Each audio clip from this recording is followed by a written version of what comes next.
It's also been rumored that you're in a very good position to be considered a presidential candidate in 2024.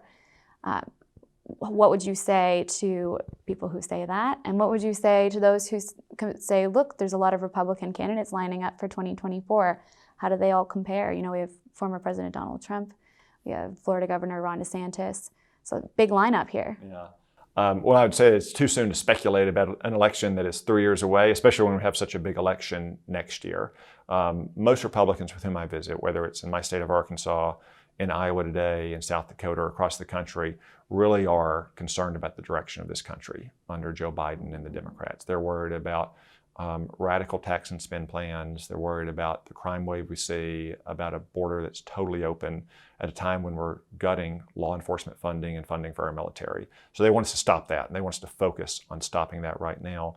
Then they want to focus, and they want us to focus on winning back the House and the Senate next year. That's one reason why I'm making this Midwest swing to help out my colleagues in the Senate. I'll be doing this across the country. Once we get through primaries next year, I'll be campaigning in the states where we have nominees that are trying to either hold the seats where some of our senators are retiring or pick up seats that are currently held by Democrats. And what would you say sets you apart from other Republican candidates who are speaking out so broadly right now? Well, I'll let the political pundits judge what sets all of us apart. I think, you know, one thing that I've always tried to do from the time I got into politics is to protect our country and to protect Americans and everything they hold dear. This is why I joined the Army as well, is to protect our country. Whether that's from rising crime, illegal immigration, foreign threats, whether it's China or terrorist organizations.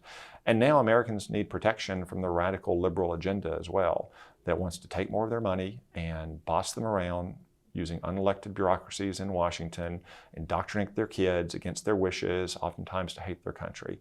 That is a message I've delivered in Iowa and South Dakota today, on which I've campaigned in Arkansas now 3 times, and which I'll be taking all across the country. And I think many Americans expect their elected leaders to protect them, to keep them safe, give them a fair shot at having a successful life, and ensuring that they control their lives, not being controlled by some unelected bureaucrats in a remote capital.